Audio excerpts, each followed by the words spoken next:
Assalamualaikum warahmatullahi wabarakatuh. Salam sejahtera bagi kita. Perkenalkan, nama saya Victoria Emilia Putri Pariang, NIM 4522091186. Saya dari kelas D, angkatan 22, jurusan psikologi. Sini tugas saya membuat video mata kuliah metodologi penelitian kuantitatif dan kualitatif. Oke, baik, saya akan menjelaskan dari bab 9, ilmu pengetahuan dan kebenaran ilmiah. Yang pertama itu adalah konsep ilmu. Nah, menurut Muhammad Hatta, ilmu adalah pengetahuan tentang sebab akibat dalam suatu golongan masalah. Nah, yang kedua itu konsep pengetahuan. Nah, menurut Ali dan Astori, pengetahuan adalah kumpulan segala sesuatu yang diketahui dan telah dimiliki oleh manusia. Nah, yang ketiga itu adalah sumber pengetahuan. Yang pertama, rasional.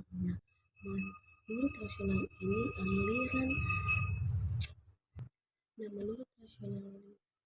ini, pengetahuan itu dapat dipercaya ketika melalui pikiran atau rasio. Yang kedua itu empiris. Di mana menurut menyatakan bahwa dari manusia ini seperti kertas putih yang tidak ternoda. Yang keempat itu adalah konsep ilmu pengetahuan. Menurut Sutrisno, ilmu pengetahuan adalah bagaimana kumpulan dari pengalaman dan pengetahuan sejumlah orang yang kemudian dipadukan secara harmonis dalam suatu bangunan yang teratur. Yang kelima itu adalah hakikat kebenaran. Dalam bahasa ini, makna kebenaran. Yang keenam itu adalah hakikat kebenaran ilmiah. Menurut Harun, kebenaran ialah sesuatu yang sesuai dengan fakta atau sesuatu yang selaras dengan situasi aktual. Yang ketujuh itu adalah metode ilmiah. Metode ini menggunakan langkah-langkah yang sistematis, teratur dan terkontrol supaya suatu metode yang digunakan dalam penelitian disebut metode ilmiah. Maka metode tersebut harus mempunyai kriteria sebagai berikut. Yang pertama itu berdasarkan fakta. Yang kedua itu bebas dari prasangka. Yang ketiga menggunakan prinsip-prinsip analisis. Yang keempat menggunakan hipotesis. Yang kelima menggunakan pengukuran objek. Yang keenam menggunakan teknik kuantifikasi. Metode ilmiah didasari oleh sikap ilmiah. Yang kedelapan adalah pendekatan mencari kebenaran ilmiah. Ari dan kawan-kawan mengemukakan bahwa pendekatan ilmiah bertumpu pada dua anggapan dasar, yaitu yang pertama itu kebenaran dapat diperoleh dari pengamatan, dan yang kedua yaitu gejala itu timbul sesuai dengan hubungan-hubungan yang berlaku menurut hukum tertentu. Ada beberapa pendekatan yang dipakai untuk yang memperoleh kebenaran ilmiah, yaitu pendekatan empiris, yang kedua pendekatan rasional, pendekatan intuitif, pendekatan rebelus, pendekatan otoritas, dan pendekatan ilmiah. Mulai seperangkat indera yang berfungsi sebagai penghubung dirinya ke dunia nyata. Yang kedua, pendekatan rasional. Cara lain untuk mendapatkan kebenaran adalah dengan cara mengendalikan rasio. Nah, yang ketiga itu adalah pendekatan intuitif. Menurut Jujun, intuisi merupakan pengetahuan yang didapatkan tanpa melalui proses penalaran tertentu. Nah, yang keempat itu adalah pendekatan regulis. Manusia merupakan makhluk yang menyadari bahwa alam semesta berupa isinya diciptakan dan dikendalikan oleh kekuatan adiprodati, yaitu Tuhan. Nah, yang kelima itu adalah pendekatan otoritas.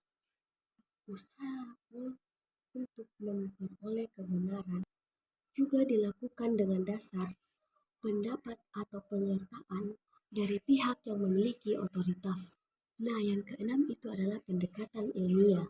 Pendekatan ilmiah itu bertumpu pada dua dasar. Nah, yang pertama itu kebenaran dapat diperoleh dari pengamatan. Nah, yang kedua, gejala itu timbul sesuai dengan hubungan-hubungan yang berlaku menurut hukum tertentu. Nah, yang kesembilan yaitu jalan memperoleh kebenaran ilmiah. Mahmud menyatakan cara ilmiah merujuk arti bahwa kegiatan penelitian ini didasarkan oleh ciri-ciri keilmuan, yaitu rasional, empiris, dan sistematis. Rasional dalam penelitian adalah bahwa penelitian dilakukan dengan cara-cara yang masuk akal, bukan hasil dari meditasi. Empiris adalah bahwa kegiatan penelitian dapat diamati oleh indera manusia sehingga orang lain dapat mengamati dan mengetahui cara-cara yang digunakan. Dan sistematis adalah proses yang digunakan dalam penelitian menggunakan langkah-langkah tertentu yang bersifat logis. Nah, ada langkah-langkah yang dapat dilakukan dalam ilmiah. Yang pertama itu identifikasi dan rumusan masalah. Dalam penelitian ilmiah, sebelum perumusan masalah, kita perlu mengidentifikasinya terlebih dahulu. Nah, yang kedua yaitu studi pendahuluan.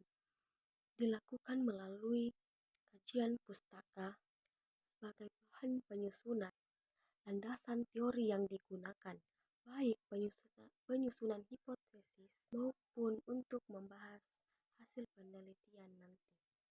Nah, yang ketiga itu merumuskan hipotesis. adalah merumuskan hipotesis. Nah, kebenaran hipotesis sangat penting dalam penelitian kuantitatif. Melalui hipotesis, kita dapat lebih memfokuskan masalah. Di samping itu, dengan hipotesis, kita akan terhindar dari data-data yang tidak perlu, karena hanya data yang berhubungan dengan hipotesis yang akan kita analisis. Yang keempat itu identifikasi variabel dan divisi operasional. Variabel adalah fenomena yang akan atau tidak akan terjadi sebagai akibat fenomena lain. Sedangkan operasional adalah definisi khusus yang dirumuskan oleh peneliti. Yang kelima, menentukan rancangan dan desain penelitian.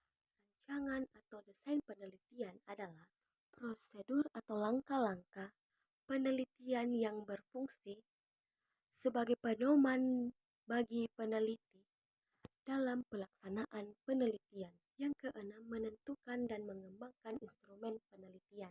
Instrumen penelitian adalah alat untuk mengumpulkan data. Nah, yang ketujuh itu adalah menentukan subjek penelitian. Nah, subjek penelitian itu adalah orang yang terlibat dalam suatu peneliti sebagai sumber data. Nah, yang kedelapan itu adalah Pelaksana peneliti. Pelaksanaan penelitian adalah proses pengumpulan data sesuai dengan desain dan instrumen penelitian yang sebelumnya yang telah kita tetapkan. Pelaksanaan penelitian harus sangat cermat dan hati-hati. Yang kesembilan yaitu menganalisis data. Data yang telah kita kumpul tidak akan berarti apa-apa tanpa kita olah dan kita analisis. Nah, yang ke-10 itu merumuskan hasil penelitian dan membahasnya. Merumuskan hasil penelitian pada dasarnya menjawab pertanyaan atau rumusan masalah sesuai dengan data-data yang telah kita analisis. Sedangkan membahas penelitian berisi tentang interpretasi dan diskusi kita tentang hasil penelitian. Mohon maaf bila ada salah kata. Sekian dan terima kasih.